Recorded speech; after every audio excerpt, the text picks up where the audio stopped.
सरस्वतीं व्यासं ततो जायमुदीरयेत् शृण्वतं स्वकथा कृष्ण पुण्यश्रावणकीर्तना हृदयन्तश्रूयवद्राणि विधुनोति सुयसताम् नष्टप्रायेषु अभद्रेषु नित्यं भगवत सेवया भगवते उत्तमश्लोके भक्तिर्भवति नैष्टिकी ॐ अज्ञानतिमिरान्धस्य ज्ञानाञ्जनशलाकया चक्षुरुन्मिलितं येन तस्मै श्रीगुरवे नमः मूकं करोति वाचालं पङ्गुं लङ्घयते गिरिं यत्कृपातमहं वन्दे श्रीगुरुं दीनतारिणम् Reading from Srimad Bhagavatam, Canto 3, Chapter 32, verse 12 to 15.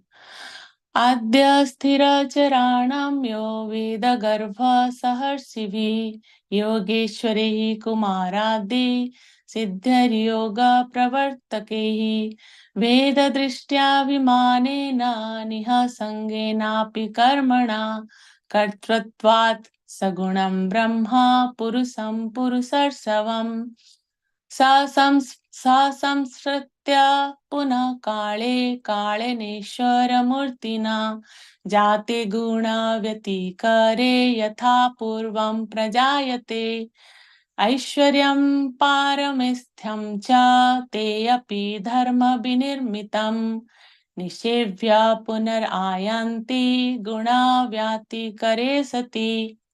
Synonyms: Adya, the creator, Lord Brahma; Sthira Charanam, of the immobile and mobile manifestations, he who; Veda Garbha, the repository of the Vedas; Saha, along with; Rishvihi, the sages; Yoga Ishwarehi, with great mystic yogis; Kumara Adhi, the Kumaras and others; Siddhe, with the perfected living beings; Yoga Pravartakehi, the authors of the yoga system; Veda Drishtya, because of independent vision; Abhimanena, by the misconception; Nishangena, non-fruitive; Api, although; Karmana, by their activities; Katvatvat, from the sense of being a doer; Sagunam, possessing spiritual qualities; Brahma, Brahman; Purusham, the personality of Godhead; Purusha Savam, the first Purusha incarnation; Saha, he; Samsratya,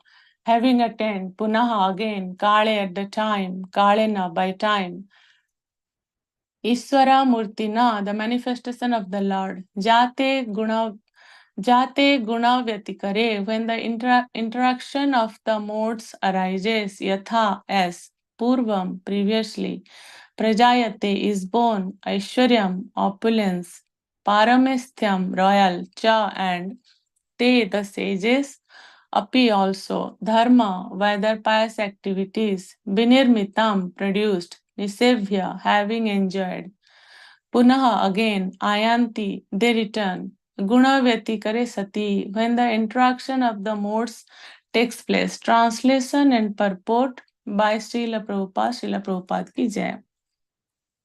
My dear mother, someone may worship the Supreme Personality of Godhead with his special self-interest, but even demigods such as Lord Brahma, great sages such as Sanat Kumara, and great munis such as Marichi have to come back to the material world again at the time of creation.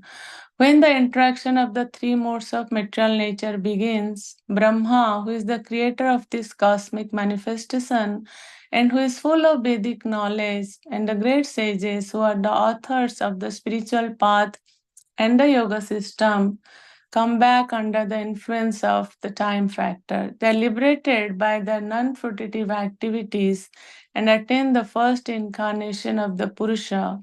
But at the time of creation, they come back in exactly the same forms and positions they previously had. Purport: that Brahma becomes liberated is known to everyone, but he cannot liberate his devotees. Demigods like Brahma and Lord Shiva cannot give liberation to any living entity.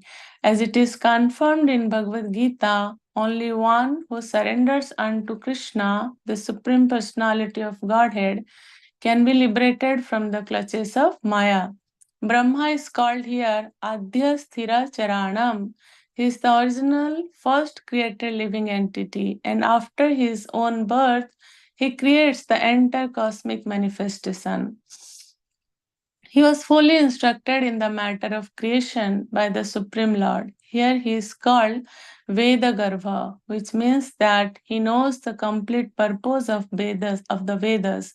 He is always accompanied by such great personalities as Marichi, Kashyapa, and the seven sages, as well as by great mystic yogis, the Kumaras, and many other spiritually advanced living entities. But he has his own interest separate from the Lord's.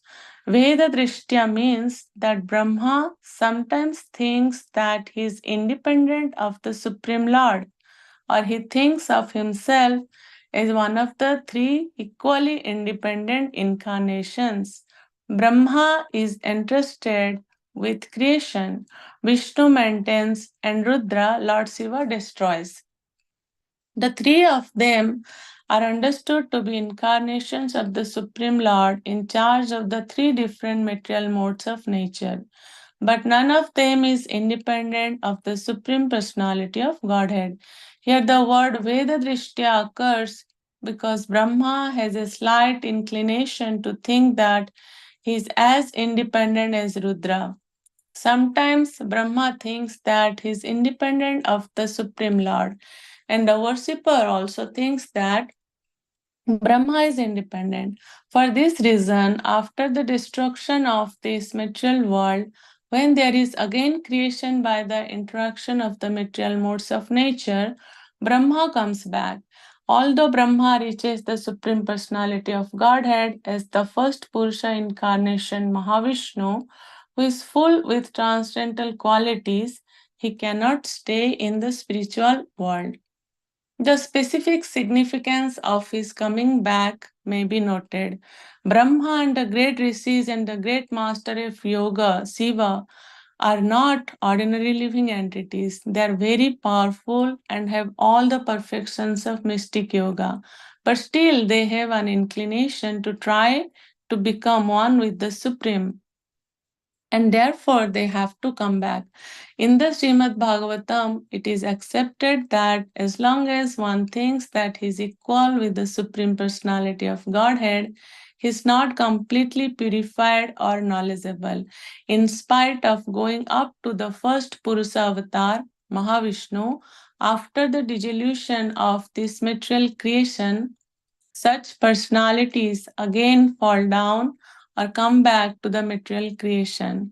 It is a great fall down on the part of the impersonalist to think that the Supreme Lord appears within a material body, and that one should therefore not meditate upon the form of the Supreme, but should meditate instead on the formless. For this particular mistake, even the great mystic yogis or great stalwart transcendentalists also come back again when there is creation. All living entities other than the impersonalist and monist can directly take to devotional service in full Krishna consciousness and become liberated by developing transcendental loving service to the Supreme Personality of Godhead. Such devotional service develops in the degrees of thinking of the Supreme Lord as Master, as friend, as son, and at last as lover. These distinctions in transcendental variegatedness must always be present.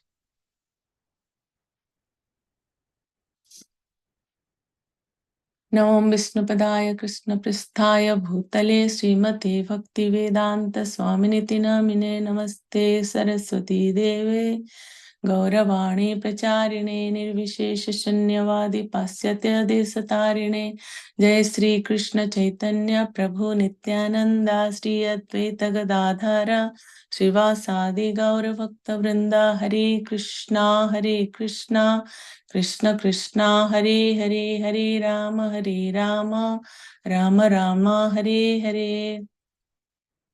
I'm seeking blessings from all the assembled Vaishnavas. Thank you for giving me this opportunity to read Srimad Bhagavatam on this auspicious Nityanand Trayodasi day to purify myself.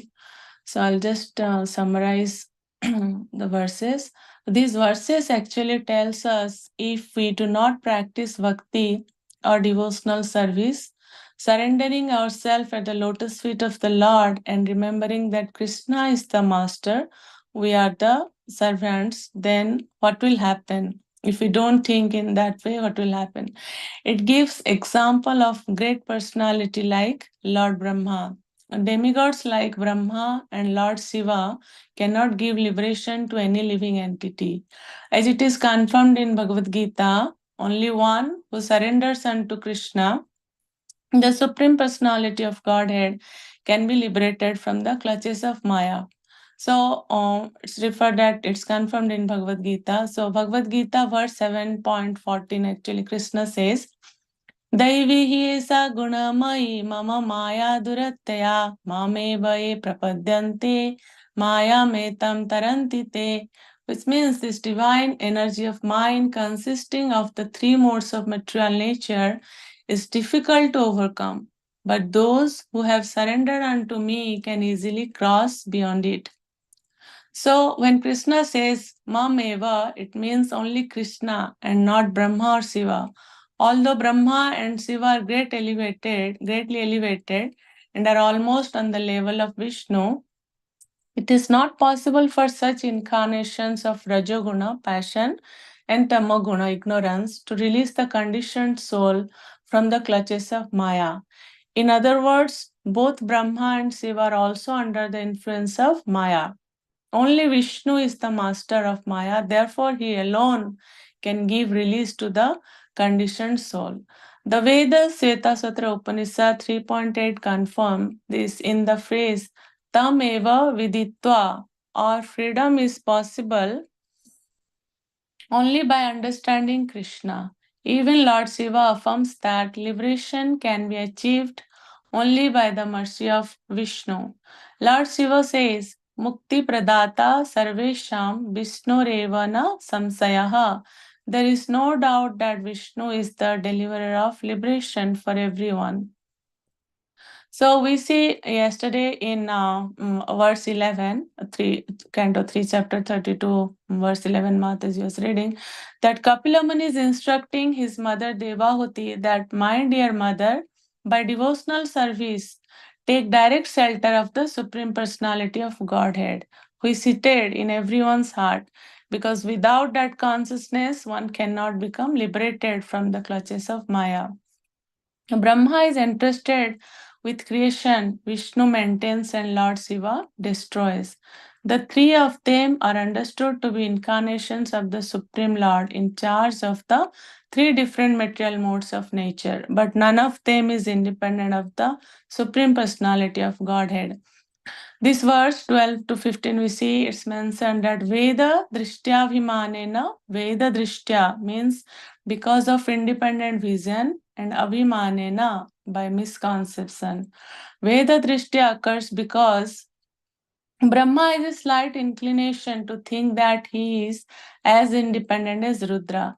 Sometimes Brahma thinks that he is independent of the Supreme Lord, and the worshipper also thinks that Brahma is independent. Like an example, we can take an example like an employee working in an office. Sometimes he gets promotions, sometimes he gets acknowledgements. And at a certain point, he thinks he's equal to his superiors and his boss too. So Brahma, he thinks he's same like Lord Shiva and even Lord Krishna. And the worshippers of Brahma also thinks he's independent. And by worshipping him, they will get liberation, which is not true. Srila Prabhupada mentioned that for this reason, after the destruction of this material world, when there is again creation by the interaction of the material modes of nature, Brahma comes back. Although Brahma reaches the Supreme Personality of Godhead as the first Purusha incarnation, Mahavishnu, who is full with transcendental qualities, he cannot stay in the spiritual world. So, one lesson we can learn here is that when we are practicing bhakti and given some service by our superiors. Sometimes we are given some service by our superiors in temple. So we should never feel very proud that I am better than others. Rather, we should be always very humble. We should always thank Guru and Krishna that due to their mercy, we are getting the opportunity of the devotional service. The second paragraph of this verse 12 to 15, Srila Prabhupada says that Lord Brahma and Lord Shiva are not ordinary living entities. They're very powerful and have all the perfections of mystic yoga. But still, they have an inclination to try to become one with the Supreme, and therefore they have to come back. In the Srimad Bhagavatam, it is accepted that as long as one thinks that he is equal with the Supreme Personality of Godhead, he is not completely purified or knowledgeable. In spite of going up to the first Purusha avatar Mahavishnu, after the dissolution of this material creation, such personalities again fall down or come back to the material creation. And in the last paragraph, it's mentioned how the impersonalists think. The impersonalists think that the Supreme Lord appears within a material body and that one should therefore not meditate upon the form of the Supreme, but should meditate instead on the formless. So, the impersonalist, they reject the form of the Lord. This kind of thinking will never help them to serve the Lord. How the serving mood will develop? If we think that the Lord is formless, the serving attitude will not develop. For this particular mistake, even the great mystic yogis or great stalwart transcendentalists also come back again when there is creation. So even though they are great yogis, they can't escape from the cycle of birth and death. So the various designations like creator, destroy, or in our life also, like we identify as like a project manager, software engineer, business analyst. Even our family life also, we have some designations like we are husband, wife, father and mother, etc. So whatever role we are playing, these designations create distractions. We should never forget our real position. So like, for example, when we sit to chant or meditate upon Krishna, various thoughts come to our mind because we think, okay, after chanting, I'll do like this, because we identify ourselves with that particular designation. Okay, after chanting, I'll start my office work. After chanting, I will like do cooking, or like I'll get my kids ready for school, because we identify ourselves with that particular, because I feel like I'm a mother, or I'm an engineer, so I have to start my work after this. So we should not actually designate ourselves with those false identification. We should never forget our real position. So what is our real identity? Chaitanya Charitamrita Madhya Lila 13.80, it says that नाहं विप्रो न च नरपतिर्नापि वैश्यो न शूद्रो नाहं वर्णी न च गृहपतिर्न वनस्थो यतिर्वा किन्तु प्रत्यन्निखिला परमानन्द पूर्णामृताब्धेर् गोपी वर्तुर्पदकमलयोर् दास दासानुदासः. What this Chaitanya Charitamrita Madhya 13.80 says that I am not a Brahmana, I am not a Kshatriya, I am not a Vaishya or a Shudra, nor am I a Brahmachari, a householder, a Banaprastha or a Sannyasi. I identify myself only as the servant of the servant of the servant of the lotus feet of Lord Sri Krishna, the maintainer of the gopis. He is like an ocean of nectar, and he is the cause of universal transcendental bliss. He is always existing with brilliance. So if we'll think ourselves as we are the servant of Lord Krishna, and then only we can get that serving mood, so we can concentrate ourselves in chanting or any other devotional activities. This is what happening to Lord Brahma here. When he's creating, even though he is the secondary creator, he gets distracted and he forgets his actual position. Krishna is the controller of both matter and spirit. So we should always pray to the Lord for protection from such kind of distraction. Srila Prabhupada is explaining here all living entities other than the impersonalist and monist can directly take to devotional service in full Krishna consciousness and become liberated by developing transcendental loving service to the Supreme Personality of Godhead. That